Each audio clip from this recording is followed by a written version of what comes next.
Hello my dear friends, welcome my YouTube channel. আমার YouTube চ্যানেলে তোমাদের সবাইকে স্বাগত। তো আজকে আমি অর্গানিকের একটা most important topic isotope, isotone আর আইসোবার সম্বন্ধে আলোচনা করতে যাচ্ছি।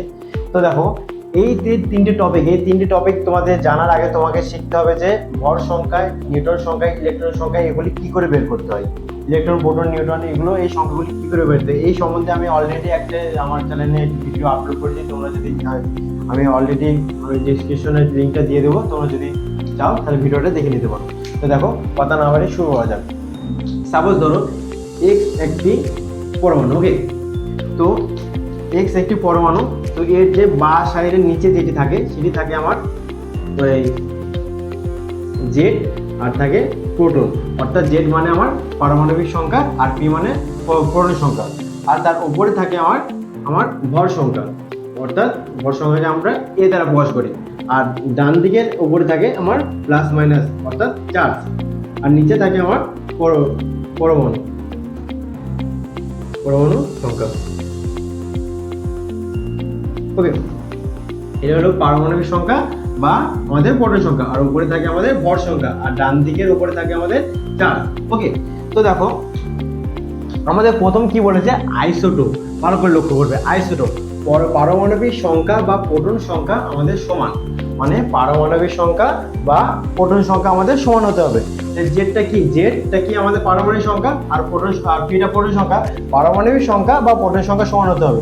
জেডটা আমাদের কোথায় আছে, এক্স এর বাঁ দিকের নিচে। তাহলে এই দিকে দেখো, ভালো করে দেখো, আমি এখানে একটা হাইড্রোজেন নিয়েছি, এখানে একটা হাইড্রোজেন নিয়েছি, আর এখানে একটা হাইড্রোজেন নিয়েছি। আমার দেখো বাঁ দিকের নিচের দিকে দেখো, হাইড্রোজেনের পারমাণবিক সংখ্যা কত, এক। এই হাইড্রোজেনের পারমাণবিক সংখ্যা এক, এই হাইড্রোজেনের পারমাণবিক সংখ্যা এক। তাহলে এরা পরস্পর কি, এরা পরস্পর আমাদের আইসোটোপ, এরা পরস্পর আইসোটোপ। আশা করি তোমরা এক্সাম্পলটা বুঝতে পারছো। দ্বিতীয়টি দেখো, আমি ক্লোরিন নিয়েছি। ক্লোরিন এটা কি আমাদের নিচের দিকে 17 আছে, এটা আমার 17 আছে। এদেরও কি পরস্পর পারমাণবিক সংখ্যা বা প্রোটন সংখ্যা সমান। কিন্তু দেখো ওপরে যে ভর সংখ্যা কিন্তু আলাদা, ভর সংখ্যা আলাদা। তাহলে আমাদের দেখো এক্সাম্পল, তোমার সংখ্যাটি কিরকম হবে, যেসব পরমাণুর পারমাণবিক সংখ্যা বা প্রোটন সংখ্যা একই, কিন্তু তাদের ভর সংখ্যা আলাদা, সেই সব তাদেরকে তাদেরকে পরস্পর আমরা আইসোটোপ বলি। আমি স্ক্রিনে দিয়ে দিলাম, দেখো। তো নেক্সটটা দেখো, যে বলছে আইসোটোনের সংখ্যাটি দেখো, যে সকল পরমাণুর নিউটন সংখ্যা সমান।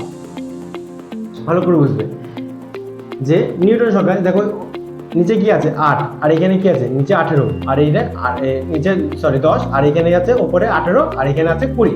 তাহলে এটি কি আমাদের, এটি হলো আমাদের এ অর্থাৎ ভর সংখ্যা, আর এটি আমাদের জেড অর্থাৎ পারমাণবিক সংখ্যা, এটিও আমাদের এ মানে কি ভর সংখ্যা, এটি আমাদের পারমাণবিক সংখ্যা অর্থাৎ জেড। তো দেখো নিউটন সংখ্যা কি বলছে, যে সকল পরমাণু নিউটন সংখ্যা সমান। নিউটন সংখ্যা কি করে বের করতে হয়, নিউটন সংখ্যা বের করার নিয়ম হলো যে ভর সংখ্যা থেকে আমাদের পারমাণবিক সংখ্যাটি বিয়োগ করতে হবে। অর্থাৎ 18 মাইনাস 8, ওকে, এটা 10। আর এখানে নিউটনের দেখো 20 মাইনাস 10 অর্থাৎ এরও 10, ওকে। তো দেখো একে অপরে, দেখো এরও আমাদের নিউটন সংখ্যা কত বেরোলো, 10 বেরোলো। এরও নিউটন সংখ্যা 10 বেরোলো, অর্থাৎ এদের নিউটন সংখ্যা সমান। তাহলে এরা একে অপর আইসোটোন, ওকে।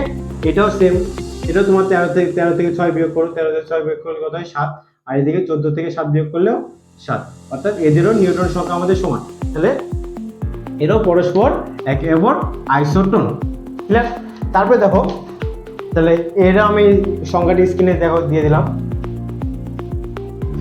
তো আইসোবার, যে সকল পরমাণুর ভর সংখ্যা সমান, তারা একে অপর কি আইসোবার। দেখো ভর সংখ্যা মানে কি, ভর সংখ্যা যেটা আমি উপরে থাকে সেটি হলো আমাদের ভর সংখ্যা, আর নিচে দেখো 18, আর এখানে আছে 19। দেখো এটি আলাদা, আমাদের যে পারমাণবিক সংখ্যা আলাদা, আর কিন্তু ভর সংখ্যা একই। তাহলে আমাদের সংখ্যাটি কিরকম হবে, যে সকল পরমাণুর ভর সংখ্যা সমান, কিন্তু তাদের পারমাণবিক সংখ্যা আলাদা, সেই সকল পরমাণু একে অপর আইসোবার, ক্লিয়ার। আশা করছি ভিডিও সম্বন্ধে তোমরা, আজকে যে টপিক সম্বন্ধে তোমরা বিস্তারিত বুঝতে পেরেছো। তো যদি ভালো লেগে থাকে ভিডিওটিকে লাইক করে দাও আর বন্ধুদের শেয়ার করে দাও। চলে যাচ্ছি নেক্সট ভিডিওয়।